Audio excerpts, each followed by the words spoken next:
I had a dream that you and I flew away into the sky last night without time by our side, but we couldn't find a place where life could survive.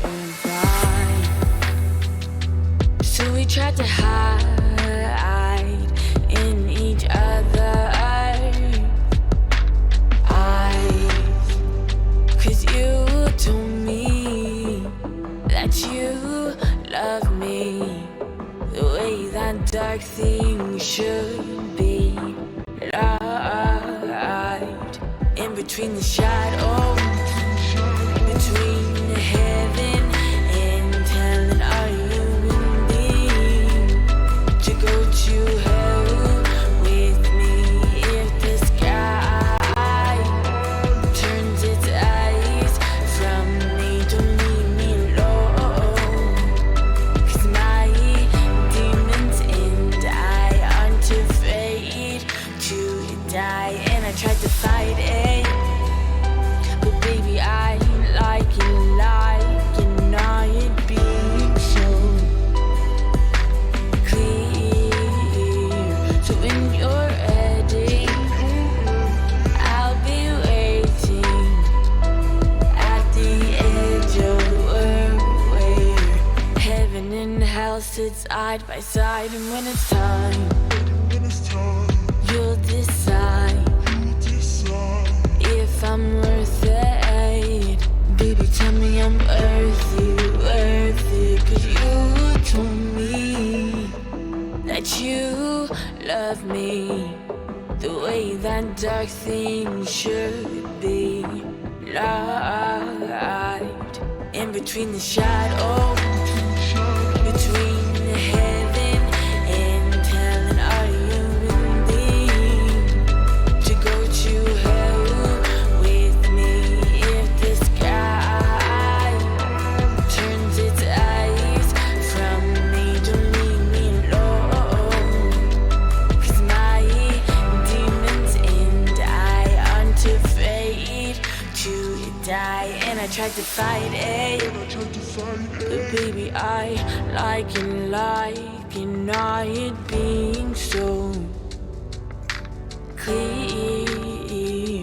Living in the shadow isn't so hard. Nobody knows who you really are.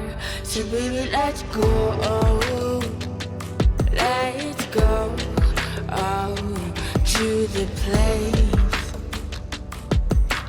nobody knows, 'cause you told me that you love me the way that dark things should be. Light in between the shadows, between heaven and hell, and are you willing to go to hell with me if the sky turns its eyes from me? Don't leave me alone, 'cause my demons and I aren't afraid to die. And I tried to fight it, but baby, I like it not being so clear.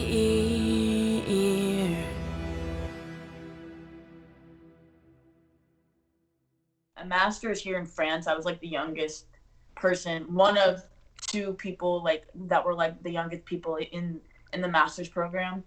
Um, and it's so like, it depends on how you do things. The school I went to is an American school, but you can get your degree in French, which is what I got my degree in. It depends on how you choose. You just take classes at the Sorbonne and stuff.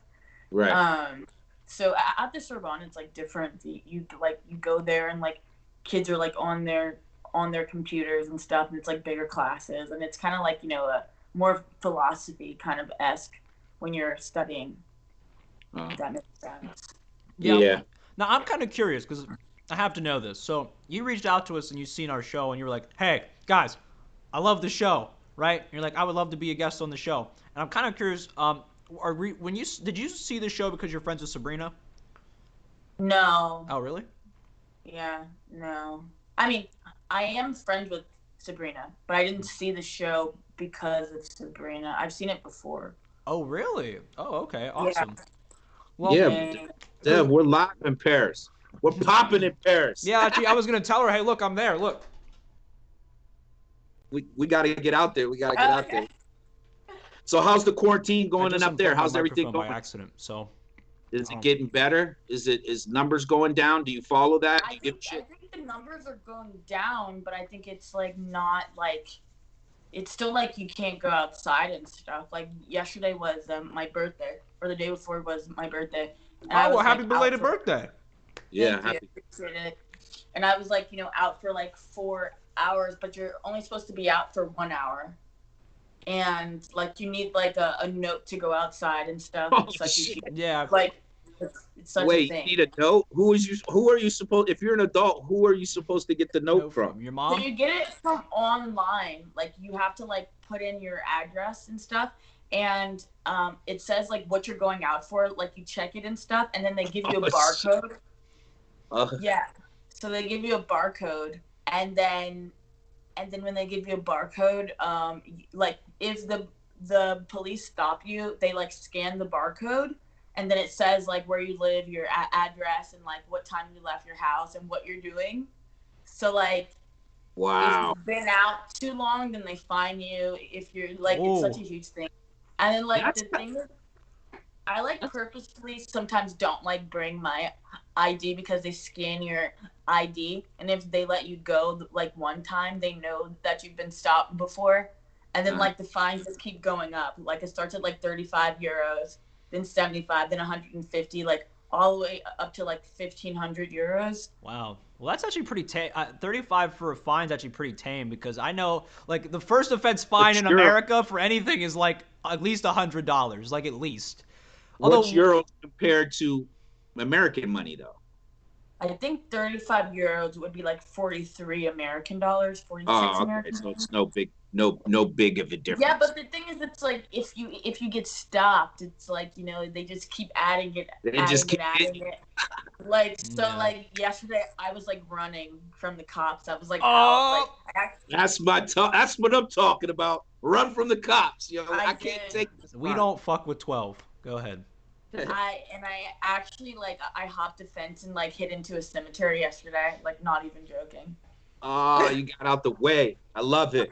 Get out the way, coppers. You ain't hitting me with no fine. Because you're saying, like, if you get hit once, and then they could just pretty much target you again, say, have somebody else to say, hey, that girl walking, go follow her for a couple blocks and then hit her again. And you Exactly. Like that's Yeah. It's like, but the thing is, if you get fined, like you have to go home. It's not like a thing. Like they make you go home. We also have like military and stuff out as well. So it's like not just the police. It's like military, and they have like guns and stuff. And like literally, I think it's funny that they're like threatening people with jail because like in France, you don't like even if you kill someone, the maximum is 10 years to go to jail what? here. Wait a minute. Yeah. Pause. Rewind. All right. So you just said that if I killed somebody, the maximum I could do is 10 years.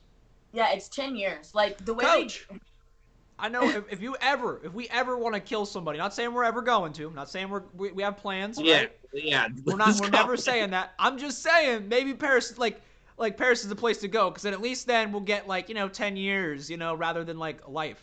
So No. Yeah. So, but the way it works is like, like if you're like a really bad person, like it's like 10 years, and then like, they say, oh, like this person shouldn't be like in society and stuff like that. So they might like renew it, but you're never going to get like a year, like years and years and years, like right off the bat. So I just thought it was like so funny that they made it like they were like threatening people with like jail and stuff, because like, Right. it's just like, you don't even really go to jail for that long, like here in general. Like it's not like a thing. yeah, It would so be a what do we waste do? of their time to do that. And it's more profitable for them to just fine you and move out the way, because if they can electrically do it, they got you they got you. They got the Well, bills coming to. well, like the whole like jail system thing is like such an American thing because it's not when you think about it, it's just like it's not like financially sustainable. You're spending Right. money to keep someone in jail. It's better to find someone, Right. than to you know what I mean. And the thing is, the more people that you lock up, the less people that you have in like a functional society. So it's just like it's just not like a thing that they push you really. Wow, that's Right. kind of interesting now because that leads me into like kind of thinking about like drug crimes and offenses and so on and so forth. So there because we have what's the operation in our town and where we're from, which is like one of the only places in America that does it. But like it's kind of like Privatized. Yeah, it's privatized. yeah, like they're basically just catching the people that do drugs and then like putting them in jail for a couple of days and so on, or for possession basically. It's not doing, it's possession, right? Well, it could be anything, selling, possession, anything. Yeah. They're just fudging numbers so they can get money in here. That's all it is. They just keep arresting the same people, which are addicts. They're arresting addicts. They're not arresting nobody that's worth sense. So over there, isn't like this is a question I wanted to ask pertaining to police wise. Do they carry guns? The police. Yeah, they do. They Yeah. carry guns? Okay, that must be just Britain that doesn't, or the British people. Yeah, well, I know Japan they don't. What was I gonna say? Oh, this was something interesting though. Because you're how long have you been in Paris? About over 2 years, but when I was 16, I was here in the south of France in Avignon, and so I guess maybe altogether like 3 years. Okay, because my question was, you were around during a lot of the riots and stuff that were going on there. Were you not? Weren't there like Yeah. because well, this is why I'm asking you because you're there. There was a lot of American news media coverage over there talking about like look at all these people they're basically like telling the and I'm not even sure all the details of what was really going on. If you know them, I'd love to hear it. But there was all these riots and people were out in the streets and there was gas and there was all these different things. So I mean, like, were you there? Did you witness any of this stuff? Were you a part of it? Maybe you were a part of it. I don't know. Were you out there in the streets? Since moving to Paris, I've been tear gassed 3 times actually. So Oh, it's kind of like it's like a thing, like Just get used to it. You're like, you walk down the street. You're like, oh yeah, tear gas. It's not a big deal. Not my first time. Well, it's just kind of like a thing that happens. But yeah, no, I was here during the whole. I've been here for a few different things. The whole, the strikes as far as the transportation. I've been here for the transport strikes. I've been here for the healthcare strikes. I've been here for so many different strikes. I don't know. It's just part of life. I think you have to look at it as like this is a socialist government. And the thing is, in France, we get taxed like so much. Like there's a TV tax here if you have a TV. So it's like, you get taxed so much. So like, everything, I feel like in America, it's quite different. Like everything's like yours. Like you buy something, it's yours. Even though you pay taxes for a park and stuff like that, it's not really seen as like, like a community type of situation. Here in France, we kind of look at everything as like a community kind of esque. So because they pay so much taxes, they feel like, I don't have to take any of this at all. So the whole like protesting thing is huge. It's kind of like a huge thing, you know what I mean? But they don't have to take any shit because they feel like, well, we pay so much money to you. They're kind of is that what I'm getting from this? They're saying we pay so much money to our government. Our government needs to do what we want them to do for us. Yeah, because we are the people. Like we're the majority.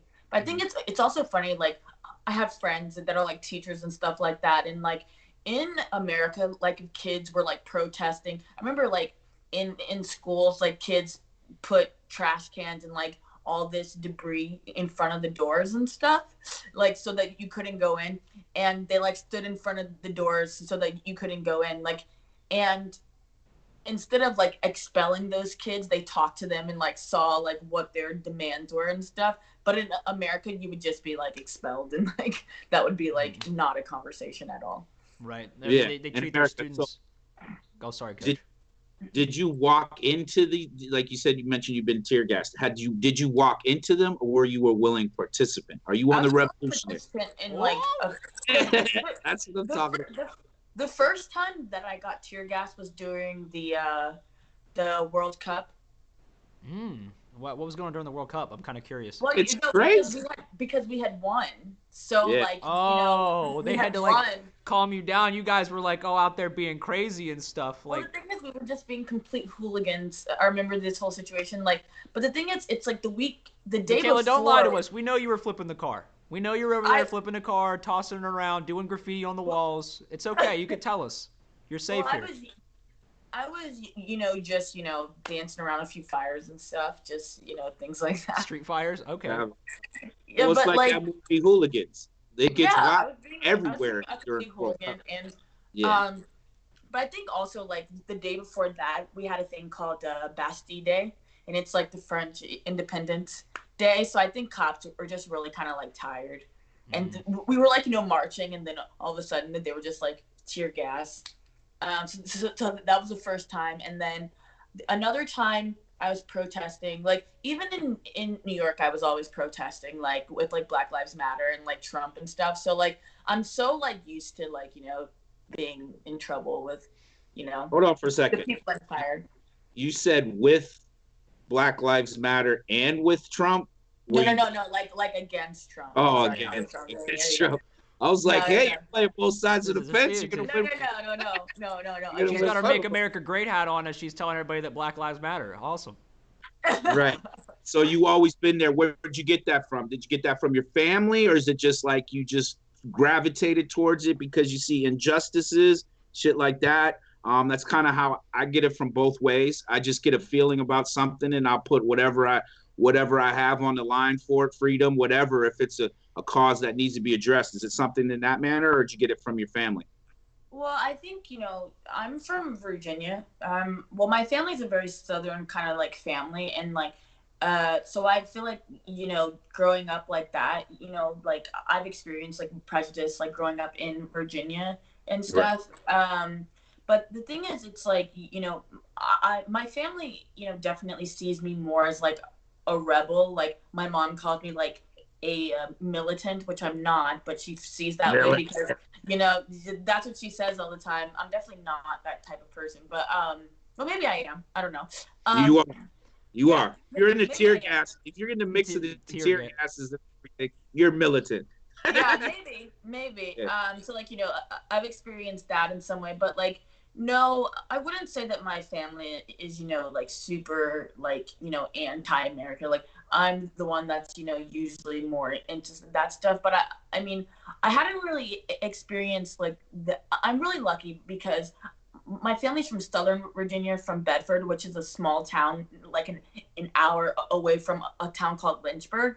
So, so like I grew up in Falls Church, Virginia, and I used to work at this like restaurant, for this brother and sister family, and I grew up, you know what I mean, like in Falls Church, which is a very diverse kind of like area. It's not just with race, but like like types of people. Like obviously, there's like more white people than black people there, but like there's lawyers, there's people who like music, there's people who are like more into like There's diversity. yeah, the types of people. And when I moved to New York City, like I experienced like so much racism when I moved to New York City that I had never experienced in Virginia. Wait a minute. So like that's kind of interesting. Yeah, because you lived in a rural community in yeah. in Virginia, and you moved to like an inner city community, and there was more racism there. Especially Yeah. somewhere like New York, where it's like it's a big city with more diversity, like even more, I would think. Even But- even the guest we had on yesterday said this. She said the opposite. She was Okay. a white girl, but you could tell she's in Brooklyn. Well, I would say probably the gentrified Brooklyn. Yeah. You know what I mean? But you could tell she's been around a lot of people, different types of people. And I always thought like New York. That's like you said. That's very interesting. Let's talk about that, because in New York it seems like it's like there's so much of a melting pot that people kind of like walk. Was it a situation you were in? Was it? Well, I think that like you have to like look at the different types of racism. Like Southern racism is very like in your face. There's a line, and like in general, people who are Southern all have the commonality that they're Southern. You get what I mean? Right. With that. But like Southern racism is like, like if someone doesn't like you based on a race, you're going to know, and there's like a line that you can cross. In New York City, there's like a systematic racism that goes on. I went to a very predominantly white school, a PWI, and I was like one of the very few students there that didn't play a sport. And when you're a black woman, that's like around a majority of, I call them kids, but they're adults who haven't really been around that many different types of people. Right. They have these prejudices that they don't really realize that they have, because they feel like, oh, I live in New York, I have a black friend, I know this, I know that, but their ideas are so skewed and warped, and they don't even really realize what they're doing is racist or that they have prejudices. I remember one of my roommates, when I first got there, she like was convinced that I got there because of affirmative action. Like she actually told me that. Like she said that. She was like, "You're here because of affirmative action," and I was like, "No, I'm not. Like I graduated second in my class. Like I'm probably a lot smarter than you." Like Hell yeah. it's one of these situations, like. Pull out the receipts on her ass.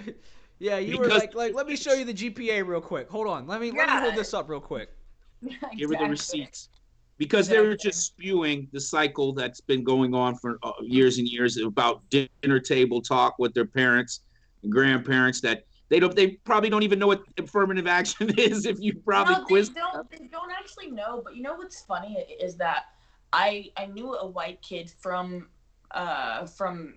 Pennsylvania who he got into this because of affirmative action actually, and he was the only kid that I had ever known that has gotten into college because of affirmative action, but he turned out to be white. So I think people need to research a bit more before they say certain things. Yeah, they need to know I was the guy. No, I'm just kidding. They need to know more information. It's because gingers only make up 1% of the world's population. We are the biggest minority in the world. So I'm just saying, everybody's discriminating and hating on me, and I don't like it. If the race war goes down, Dev, what are you doing? Where are you going, Dev? What'd you say? What rate? What, like if the race war starts? What do you mean? Like, which side am I? What do you mean? Well, what's the race? What I'm saying? Like, are you saying like the minorities versus the white population? Is that what you're saying? The sides? Yeah. Oh, I'm on the minority side, bro. I rock with it. Okay. No, I'm just playing with you. Exactly. Being in like Virginia, that is one of the we know that as like you said more than down south there. Like there was a lot of they were holding on to that old way just as much as Mississippi was. So they're very traditional type people. Yeah. So. Yeah. Well, that's growing up in there. But you said you were in a pretty diverse area. Well, the thing is, so my family's very southern. Like I said, they're from a town, Bedford, which is a very, very small town. Right. So I always grew up very southern and grew up with those values and stuff. But I got, really lucky. You know what I mean? I got a job at a restaurant in Virginia that, kind of like introduced me to, a lot of different people. So growing up in that area, really kind of helped me a bit, Awesome. Well, I can relate to a lot of what you're saying because I'm from a small town where the population of black people in my town was literally 3 individuals, Yeah. And so, I mean, like, I could basically tell you, like, yeah, I totally understand coming from that background and, especially if you're dealing with, how would I put it, racism within your community among people. Yeah. Yeah, it's rough. It's a rough scenario. So how is it, Paris? How is that compared to United States racism? How is that? Do you get a lot there? Is it more chilled there? Well, I think that, you have to understand that, I'm not African. So, Right. being, and I think that, I worked at a place called Trace TV, and it's a very black, a very African TV channel. And I think, before me being black, I'm American. Right. Mm-hmm. Before being black, I'm American. So that's something that a lot of Black Americans, don't really get. It's like, I went to a talk a few days ago about like being a Black American in France, and some people, they were like, as a Black American, you have so much privilege. You have so much privilege. I'm like, well, yeah, like this is why I moved here. Like, you know what I mean? Like, I can't. In France, like, I do. I mean, like, exactly, like, like being Black and speaking French at the level that I do, it's very rare. You know what I mean? I've had French people be like, well, Black Americans don't speak French. You know what I mean? It's like, it's very rare. So, and then when you think about historically, Black Americans moving to Paris, we've always been prized. We've always been like, looked at as like, people who bring culture.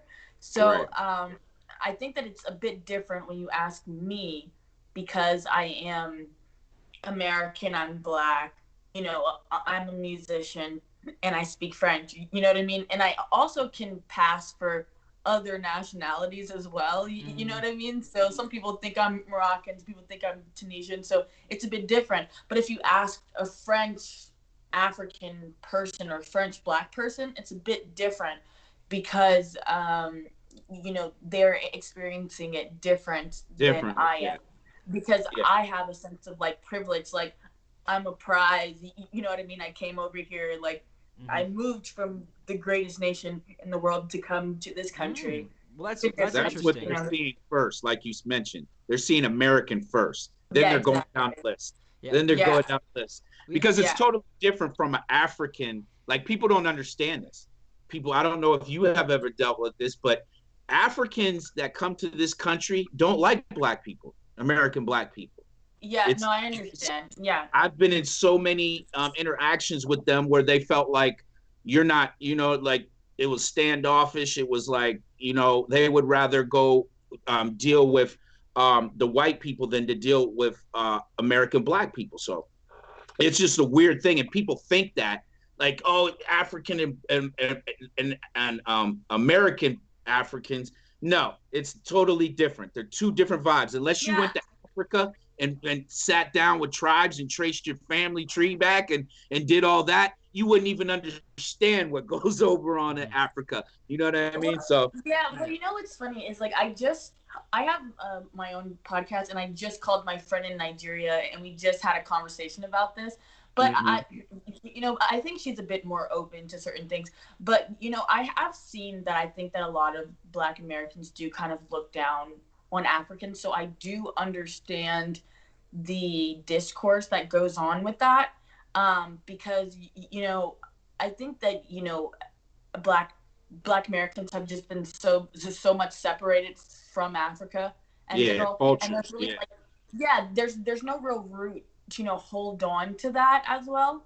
So it's a bit difficult to talk about that. But also a lot of Black people feel like Black Americans feel like like we were taken from our country, like we go back, like this is ours, and this is our culture and stuff. But I think a lot of American Black people don't really understand that because of colonization, the Africans in Africa are very westernized. The culture that they have isn't the original culture that they had during the time of the mid-Atlantic slave trade. It's kind of what they built after all of that culture. Well, there was a lot of influence too from a lot of European countries, because during those times, once Europe and white people came in, I mean their influence came along with it. So I'm sure there's a lot of influence from European countries in a lot of African countries nowadays. Well, it depends on which country, because like South Africa would be a good example. Like South Africa has a lot of like influence from like because British occupation was there for a long time, and there's still actually, I don't know what the population is in proportion, but I think there's still a good amount of white people in South Africa. There's a lot of white people in South Africa, but I think that South Africa is kind of like a different view, because South Africa was like the only country where it's kind of like similar to America with the whole like apartheid situation. Yeah. But even though there are a lot of white people in South Africa, like Black people are still the majority, and like some people kind of like they forget yeah, they forget that, that was the main reason why, apartheid happened, because they were white English people were so afraid of the power struggle situation. Mm-hmm. Um, so, like, yeah, there's influence in South Africa, but, the culture that they have now is after what they've created after apartheid and something Right, like like that. yeah, like a Charlize Theron. She's from South Africa, but Yeah. she adopted a black baby. I don't know how that would go over if she went back to Africa, because at this time, though, to be honest, I hear Noah, what's his name, Trevor Noah. He tells his story about how his mom used to have to pretend that she was the maid of Mm-hmm. her kid and walk behind him and his dad. It was okay for the dad to have a mixed race kid, but the mother couldn't be up there in that scenario. And we're talking about the 80s, Mm-hmm. all that, all going through all that. And it just, that thing, Bug, when I did research a little bit on that, and then I seen Charlize Theron adopted an actual black African kid, it kind of like I know she's probably in that progressive way of thinking, but it just kind of made me be like, how does she go back to her country like that? Or is that something that's less looked upon than like mating or marrying Well, a black? I think you have to, like, look at, Charlize Theron kind of like has a sense of privilege when she goes back to South Africa. Like, I worked I work with a guy from South Africa, and I went to college with a white South African. You know what I mean? And I think, when you look at it, you have to understand that a lot of Black people still live in, like, what we would call reservations, but they're not reservations. Right. Now. So, like, when you look at Charlize Theron, like, there's not really going to be an issue for her, because Perfect. she has money, she has this. But if you talk about, someone that lived in a township, Mm-hmm. there would be more of that issue. You know. Right. Well, I want to interject here just to say that the Benz brothers showed up, Coach, in the watch party. I wanted to say what's up with you, and they waved at you, and they said, "What's up with it, What's Coach?" up? I see you youngins working. You got your t-shirts up and going. We're gonna be up getting the Level Society popping here pretty soon. So keep doing what you guys are doing. You're doing an awesome job. Yeah. Um, why don't you tell us about? You mentioned we were unclear if you had a show. Why don't you tell us a little bit about your podcast? Well, I just started this podcast. It's called Martians Eating Marshmallows, and Martians eating it's a marshmallows. Okay. yeah, yeah, yeah. Explain. I just started it, and I released one episode last week. And basically, it's just about, like, alternative living, like, going against what society wants you to go for, and basically just talking about things that a lot of people don't want to talk about. So that's kind of like what the concept is. A lot of things that people don't want to talk about. You said. Yeah, like, just like saying things that, for example, me and I called my friend in Nigeria, and she was the first person on the podcast, and we kind of, like, talked about how, like, there's kind of like a danger with, like, white women ness in this world, and I feel like a lot of people don't talk about that. So Okay. I just kind of, like, want to talk about the alternative kind of, like, living and things like that Wait a minute. in the podcast. I have a question. When you say white womanness, are you referring to like being a white woman and like going like to different countries and so on, or is it like a just being a white woman in general? There's a Well, danger. no, I think that, I was talking about how, so many people talk about the whole, like, patriarchy, and, like, there's, like, the white man's in power. But in my opinion, I think that white women and this idea of, like, white women, it's so dangerous for, people of color, because if you talk about, like, let's say the Central Park Five and something like that. This white woman, white women are looked at as, like, the angels of, like, the world. Like, we have to protect them. Like, the reason why Emmett Till was killed was Yes. because he like looked at a white woman. Like, so Mm, we don't really talk about that. You know what I mean? That much. And I feel like a lot of times white women can do things that are extremely dangerous, and they don't really realize because they're a woman and they feel like they're also oppressed and stuff, but it's not the same, so that's Yeah. kind of like what I'm talking about. Oh, because the It's reason why I was saying it was just because we did have a guest literally on the show yesterday who argued kind of the opposite, that she felt that in some countries, and like just that's what I was saying was in some countries she felt more comfortable because like I thought in certain cultures men are more handsy and I guess they don't have the same I wouldn't say societal standard but what have you of how to treat and approach a woman and talk to a woman. And she said in a lot of countries she felt safer than she does in like America, Well, which was interesting.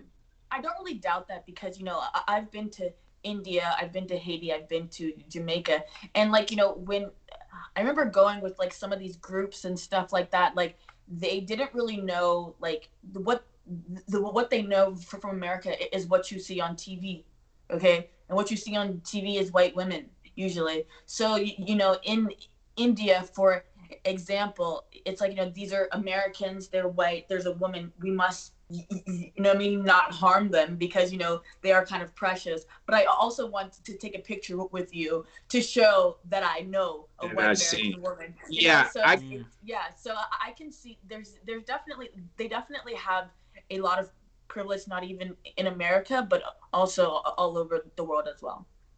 no, I totally get what you're saying. This is the topic that's been brought up a lot of times, especially like in the for instance, there's to me personally, date whoever you want, but as far as like when it comes like just don't be disrespectful to your culture. Like you can't Mhm. turn your back on your culture either side or whatever. That if you're doing that, you should be doing it for the greater of love and trying to expand on and teaching each other about your cultures. Now, in saying that, we get a lot of our athletes, our football players, basketball players. They end up marrying. That causes a big problem in the culture because a lot of black women are like, and which I'm not going to let the black women off the hook totally either because there's a lot of things that are a disconnect with us in our own community also. But I also can't just say okay. Outside of that, that they say that saying that a black man gets money and he goes and gets him a white wife. You know what I Mhm. mean? If you look at Yeah. the majority in these people with these NFL players and all that, they are married to a lot of not. I mean, outside of their race, they married a lot outside of their race. Yeah. So, Yeah. so Well, I I see think what you're saying is Well, I because think that when you look at that, you like I'm completely, like you said, like date who you want. But the thing yeah, is, when you have men or black men who say I'm not attracted to black women, like okay, like the whole, you know, when they say that, you can tell that there's a negativity that goes along with their idea of a black woman. So that is yeah, the issue. And I think you have to look at it like historically. Um, the black woman has never really been under the black man in general. Like the black man has always, been separated, from the black woman, and the black woman has always been in the forefront of the family society. So I think that's also different culturally compared to like white families and stuff because usually it's the white man, but in the black family usually the black woman is, and especially black Americans, the black woman is kind of like pushed into the front of the family social structure. yeah, So when systematically too. It was done. systematically, Yeah, but historically, that's kind of like how it is. Black men are, usually used for their bodies and what they can create and like, what they can do physically, women are more looked at, what I mean, intellectually and things like that. So when you're talking about black men and black women, there's a whole historical issue that goes along with why there's so much discourse in that community that white people could never really understand. So when you have white women say, oh yeah, well, black men love us, it's like, well, maybe, but there's a whole like psychological history that goes along with that as well. yes.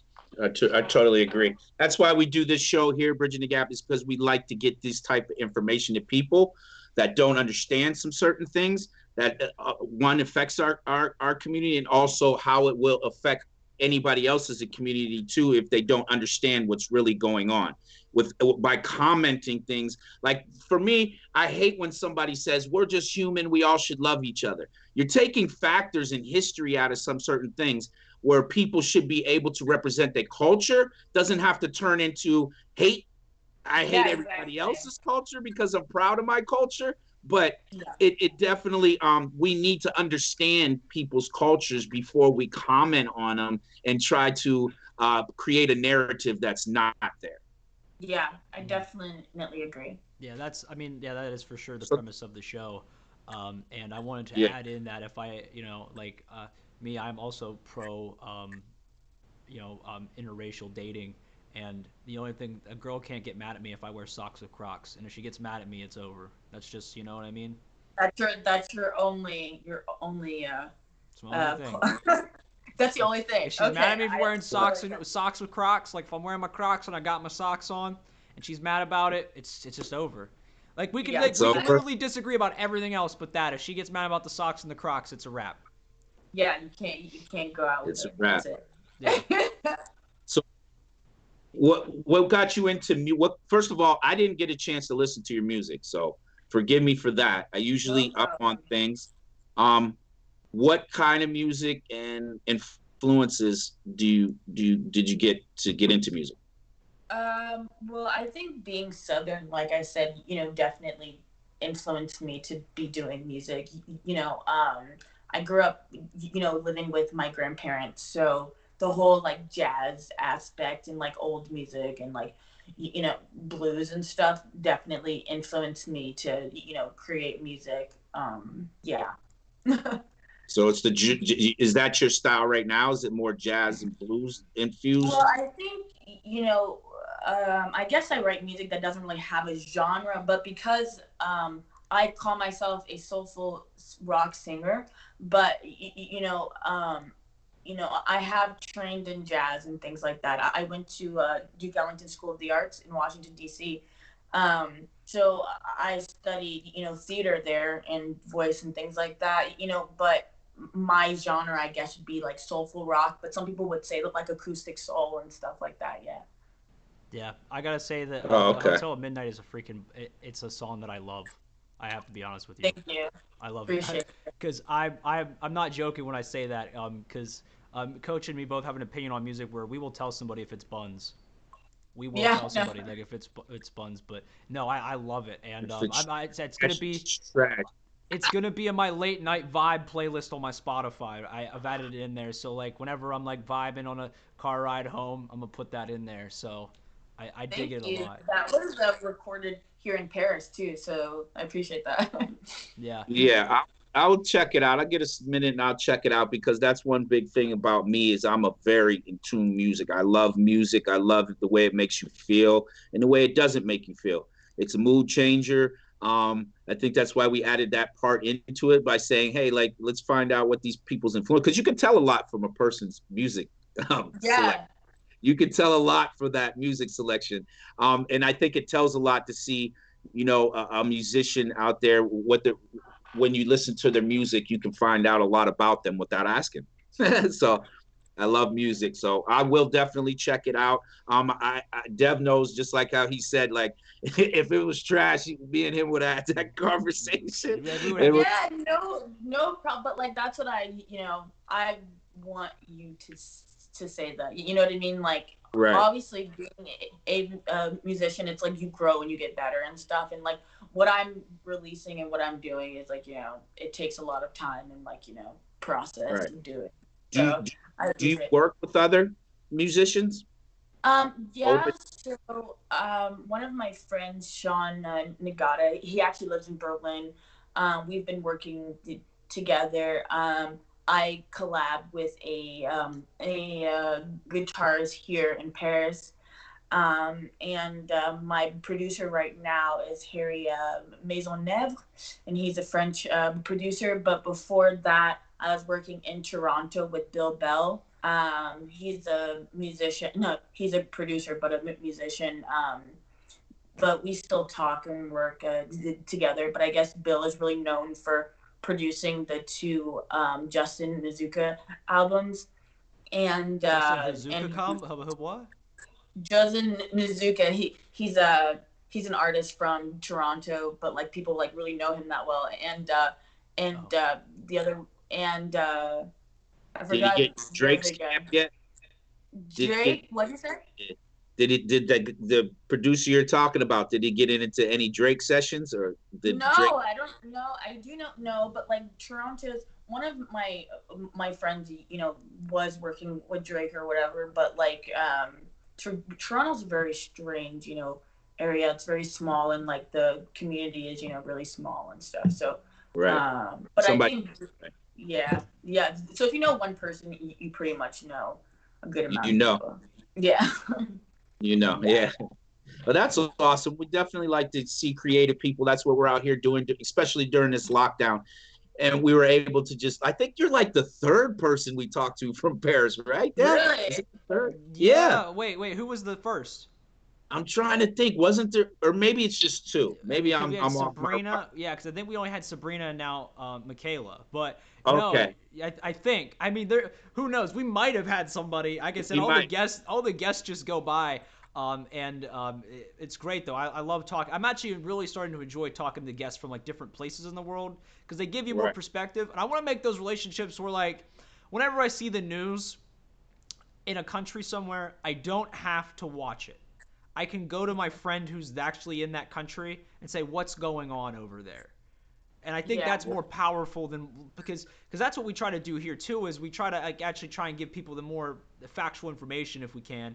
And I think having resources like that's very important, especially if you're someone who's you studied broadcasting and everything, so you kind of know what that would be in the media because I mean although you said you're using it as like a way to get out of Virginia, right?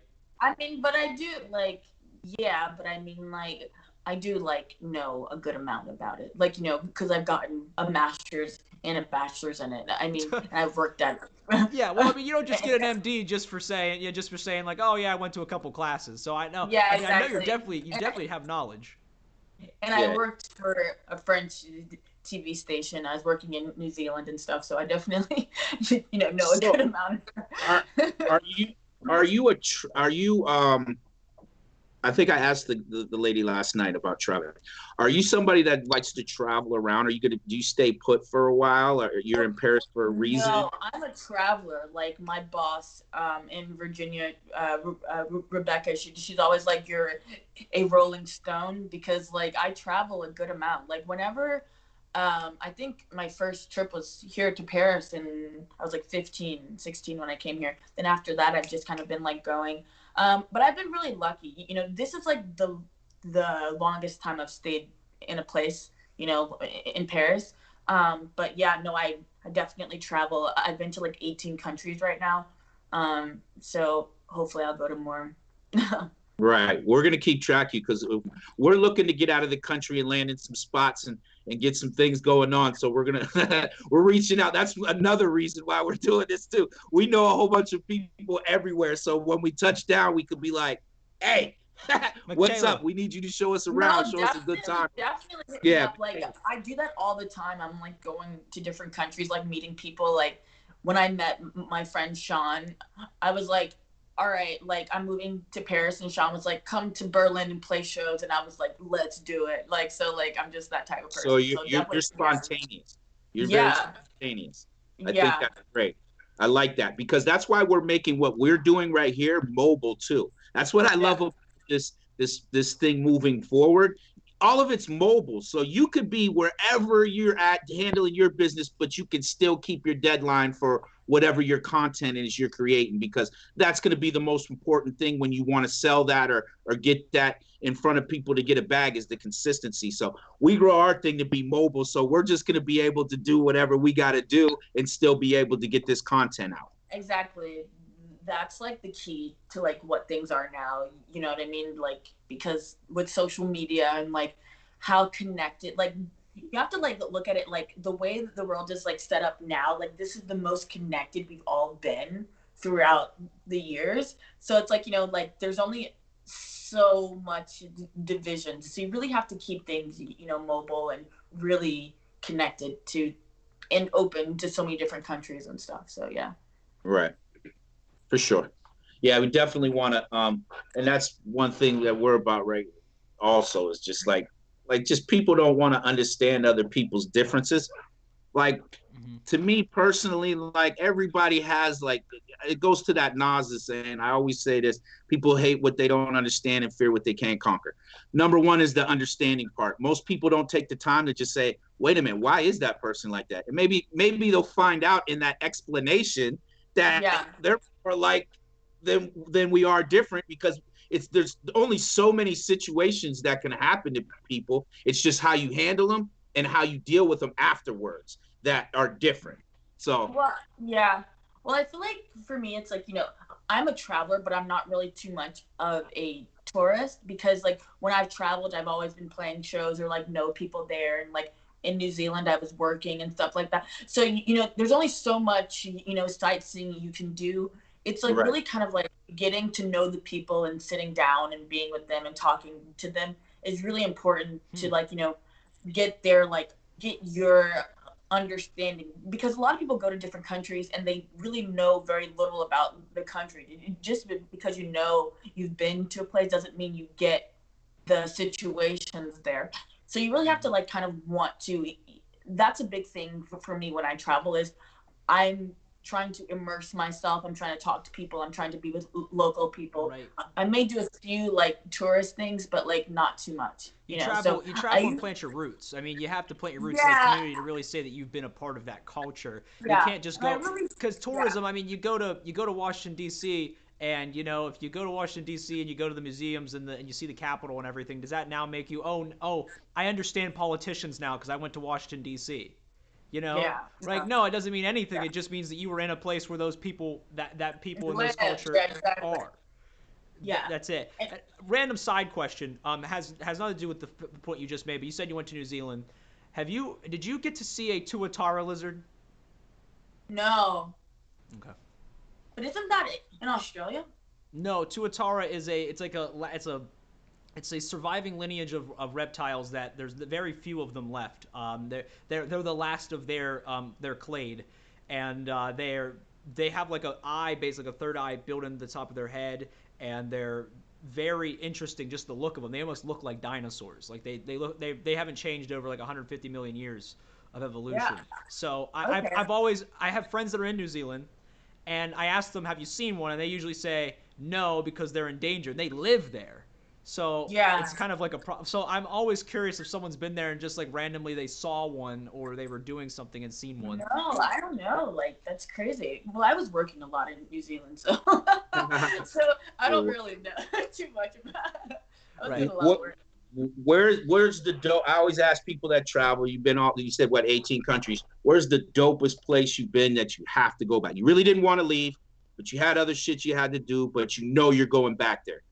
Definitely Cork in Ireland. That was really a great place for me because, my grandmother is Irish and we just have a lot of people. Well, yeah, I mean, like just people in general. Like I felt really at home there, and I felt really, the music is like it's such a great town. I think it's not really for everyone. I think if you go to Ireland, you definitely a lot of people would like go to Dublin, but I'm like very anti Dublin because my family's Southern Irish, not Northern Irish. Oh. So for me, it's like such a great town. But I guess the craziest other place I've been is probably Haiti. Haiti would be a great place. Oh, great place. Yeah. I for a second I thought you said craziest, and I'm like, oh, like now I want to hear the craziest story you have down in Haiti. Well, Haiti is like a really crazy because I was in like the ghetto of like Haiti. I was teaching French at a school, and like my grandparents were missionaries in Haiti and Jamaica before this. But I was in like the ghetto, and like literally like what's funny is like you're teaching these kids who like come to school and they look so well put together. They have their uniforms and stuff like that. Soldiers. Yeah, exactly. And then like, they're not really listening. You're trying to teach them, you know what I mean? And you're and in your head, this like Western thinking, you're like, education can get you out of this place. Why don't you listen? And then and and then you leave your school where you're teaching, because I taught at that school, but then I had to walk down to the orphanage that I was working at. And I looked to my left and there's like all these shacks. There's no houses. There's like people who've made their houses from like porta potties and old FEMA stuff. And like these are my students who don't have shoes, clothes, nothing. They literally have like maybe a few things. And I was like, oh my gosh, like these kids, you know what I mean, have come to school like looking so great, but that's literally the only clothes that they have. Yeah. Exactly. Yeah. And their parents have put all of this money that they put into this, just so their kids can have that one thing. And I remember asking one of my students, like teaching French, because they speak Creole there, so I was teaching them French. And I was like, what did you have for breakfast? And like one of them was like, I had a mud cookie. And I was like, wait, you had like me thinking, and I was like, I love mud cookies. Like, no, good, because I thought like mud cookie meant like the chocolate cookies. Like, yeah, like flying for something. Yeah. Exactly. And then like after like one of the brothers that I was working with said, no, like that's mud. Like it's like cheaper than rice. They eat mud for breakfast. And I was like, like like there's kind of like there's a realization that you really kind of like have. Oh my gosh, that's Well, I mean, the realization you might come to is that they're in a mindset totally different. Where I mean, if I was living in a situation like that, I don't know if I would be able to even focus on like getting myself out of there sometimes, because I feel like survival and just being trying to survive would be like part of my day-to-day life. Like I would be almost exactly. I don't really care about how this is going to help me right now, ma'am, like down the future, down the line, because right now I'm just trying to eat. I'm trying to find food, tomorrow, like when I exactly. Trying to outside of a mud pot. Yeah. Exactly. Right? Exactly. You know what I mean? So I totally get that. Those memories are there. So that's what you do when you travel. You go teach or you go play. Do you mix the music? No, I've only I don't. I've only taught in Haiti, in Jamaica. I was working in an orphanage also, but like usually when I'm traveling, in New Zealand, I was working for a theater company. In India, I worked for a production company, and then a lot of other places I'm like doing shows, playing music. Well, I'm kind of curious. Like, tell us about your theater and production company experience. So I studied theater at Duke Ellington School of the Arts. I was a theater major there. I went to New York City and I was a professional actor there. And then I did a play here in Paris when I was 16. So I did that.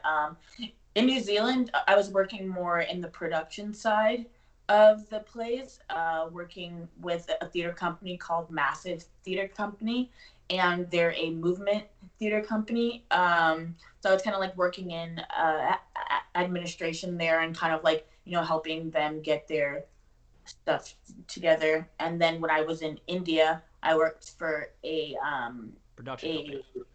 Production company or a media company. They also did plays, but I was mostly working with the films. We created small films that talked about, things that the kids needed to talk about. And then we played them in different villages in northern India. Oh, that's awesome. Well, the only reason why I ask is because I'm building a media production company myself.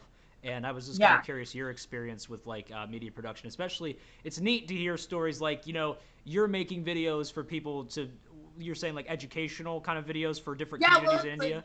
Educational videos, like, like save light because your parents aren't paying for this. Like kids need to wash their hands because, they're in rural communities, like small videos like this, to help make it fun to do normal things, like don't drink Ciroc because it's not good for you and things, Don't drink Ciroc or Ciroc? Ciroc, it's the Indian version of moonshine, but the problem with Ciroc is that like people put like battery acid and stuff like that. Like, shit! It's really deadly. I knew this guy whose brother actually delicious. went blind drinking it. Like, it's so ridiculous. Listen, speaking of absurd things going into our bodies, what did you think of Donald Trump's latest comment, Michelah? Are talking about injecting Lysol or Clorox or something to stop the. That's not what he actually said, but he was asking because he wasn't telling, but that's the clarification that's been made. He wasn't telling people to do that. He was asking if they could do that, like a doctor, like looking at a doctor, and he was seriously looking at him like, well, they can just, can they just inject this stuff and talk about the UV, like what is it, UV light, and saying like, couldn't they just inject, maybe through injection and use that to clean off the lungs? What was what you said, Lysol and sanitizer, like sanitizer. Yes. You said sanitizer. Like, the fact that America has like a president that doesn't know that if you drink a certain alcohol content, whatever it is, whether it's rubbing alcohol, liquor, or whatever, it can't be good for your body, and telling people to go and do this, it's an actual really huge problem, and I feel very bad for. Because like this is the most powerful person in the world, like that's saying that. So you are going to have some people that are like, oh, Donald Trump asked, could we do it? Maybe right. It's not too bad, it's good. So it's a bit of a problem. Let's be honest, like the base, if you look at the true base of his voting, I gotta say that a lot of them might be like, oh, he said it, not really listen to what he said. Even my thing is, you got to, if you're in this position, you got to know not to go out spitballing ideas and saying something like that in a crisis. You know what I mean? When you're supposed to be informing people and keeping them calm and trying to find solutions, that you say, hey man, what if we just, shoot something and get it disinfected? You probably should have handled that dumbass question backstage. Right. You should have like, if you seriously thought about it, you should have like got the doctor after the press conference, like, hey, I want to ask you something. Hey, can we like inject sanitizer, to like get this? But it's also like a bit scary that he doesn't know that that's not good for you. Like, you know what I mean? Like, right, exactly.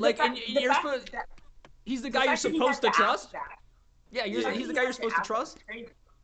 Yeah. Yeah.